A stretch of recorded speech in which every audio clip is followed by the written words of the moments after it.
So Measure A.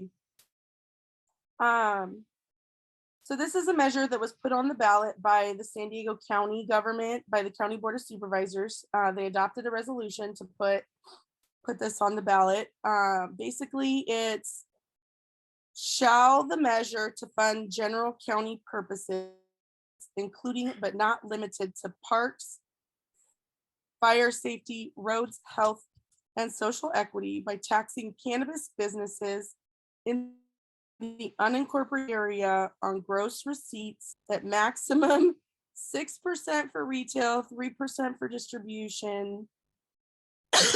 On basically, hey, should we tax cannabis and use it for social equity and roads and health and fire safety and parks?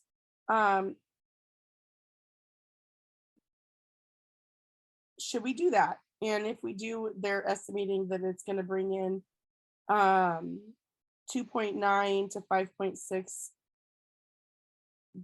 million dollars annually. So right now, as a result of a recent voter approved changes to state law, there's been an interest in cannabis businesses to open in the unincorporated areas of the county. If businesses are authorized, they're likely to create demands on county services. They're talking about public safety, things like that. In order to regulate cannabis facilities and have adequate funding to provide the essential public services, the county proposes a cannabis business tax with revenues to be deposited into the general fund. Currently, in doing this, I figured out that there's currently 5 cannabis operations in unincorporated areas of the county. I think it was 5. There's not many. I actually thought there would be more. And they're under medical marijuana. So those are still operating. This would impose the tax on them. And then actually, I don't know if that's true under medical marijuana, but it would apply to them. Like they wouldn't be like grandfathered into not having the tax. At whatever point they transition into regular dispensaries, they would for sure have the tax. I'm not sure about whether or not that would apply to, well, they're medicinal. So a yes vote means that you're in favor of establishing a cannabis tax in the unincorporated areas of the county. A no vote is a vote against establishing the cannabis tax in the unincorporated areas of the county. It would, and the fiscal impact is it would generate $2.9 to $5.6 million in revenue annually from gross receipts of cannabis businesses in the unincorporated areas of San Diego County.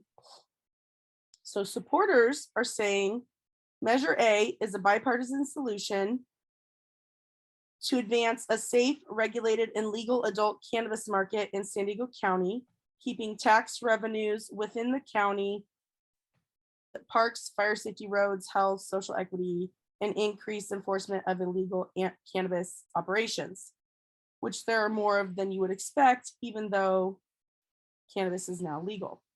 The tax will be paid solely by cannabis businesses in unincorporated communities of the county.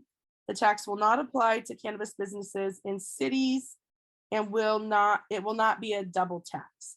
So dispensaries like in Lemon Grove, they are being taxed by the city and we receive revenue from that. The county would not then go and tax on top of that. That would be their only tax. So they're talking about only in areas where there's not municipality running the show. So the ballot measure is put on by the county government. So the costs associated with putting it on the ballot and informing the public about it, it's paid for by a fund the county sets up. And there are not a significant number of contributors like there are for statewide ballot initiatives. And that's typical. The school board measure is the same. So we'll talk about that in a second. So for endorsements, we have San Diego County Democratic Party, Supervisor Nathan Fletcher, who is the chair of the Board of Supervisors, Supervisor Nora Vargas, the vice chair, and Supervisor Tara Lawson-Reamer. So opponents are saying the tax is unfair because it only applies to businesses in unincorporated San Diego County, while the revenue can be used for any unrelated program the county chooses. And that since the tax only applies in unincorporated areas of San Diego County, those voters should be the only ones allowed to vote on this measure. And it should be noted that number 2 would actually violate state law. So county measures have to be voted on by everybody in the county. So that's, while I can understand that argument, it would violate state law. There's nothing the county can even do about that. So there's no organized campaign against Measure A that I could find.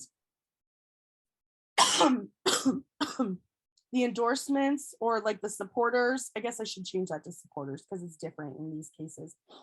The supporters of this, of the opposition, are the Republican Party of San Diego County, Haney Hong, president of the San Diego Taxpayers Association, our former supervisor, Diane Jacob, and former La Mesa council member, Barry Jans. So that's it. It's was much harder to find information on this measure and even our own. I have a lot of internal information, but I was trying to look at what's there. Anyway, discuss. Any comments or questions?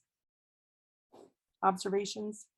I think you pretty much said it. That the thing is that, you mean, they have a philosophical argument against the whole county voting, but the truth is that is the only way that this tax could be passed. So really what they're saying is that they either they want to change state law or they just hate the tax, and they should just kind of say what they really mean. Yeah, they don't believe in any new taxes or whatever. And all it would be doing is taking unincorporated areas and putting them on the same level playing field as this as incorporated areas who have taxed their cannabis businesses, so that you don't create a situation where people are going to unincorporated areas and opening businesses thinking that that in some way makes them more competitive. Yeah, I could see potentially like the number 1 point on the opposition. Like I could see like maybe a certain percentage of the money. You know what I mean? Like I could see that being a valid argument. Yeah, it could be a valid argument if you had reason to think that the supervisors that represent the cities would just hog the money and that it wouldn't go towards serving the unincorporated areas. But one reason why I'm gonna vote for this, and I think it'll work out really well, is because the unincorporated areas actually do have a lot of power on the Board of Supervisors. There are two of the districts are heavily unincorporated.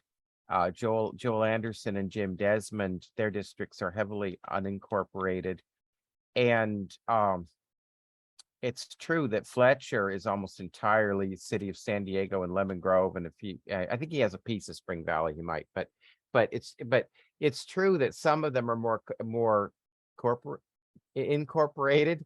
But the history of the County Board of Supervisors would tell you that the unincorporated areas actually have a lot of power, and the history of this Board of Supervisors would also tell you that supervisors can get stuff for their districts. So the supervisors, the supervisors that have stuff going on in their districts that needs attention, they will get attention for those projects. And it doesn't matter if they're Republicans or Democrats, if they're in the majority, the history of the Board of Supervisors shows pretty conclusively people get stuff for their districts.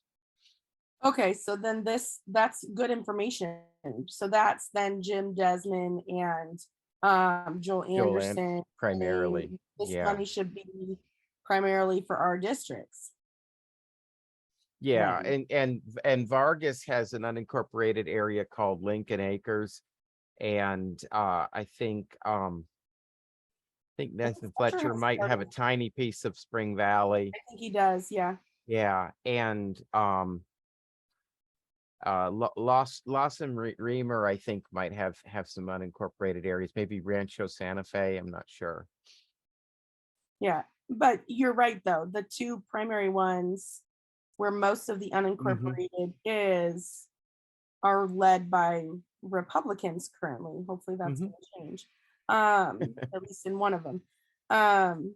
So that's a good valid point because I was like, oh, I can see that. I hear a lot about how county areas tend to feel forgotten or like their communities are neglected. I'm sorry. But the other So community, that's good information and good perspective. yeah, the other communities have cities that also oversee them. So the county is their only oversight. So they get a lot more attention from the county because that's the only oversight they have. On land, on like actual municipality type law. Right. They oversee the whole county and other areas. You talk to people in Alpine, they know who Joel Anderson is. And you talk to people in Fallbrook, they know who Jim Desmond is.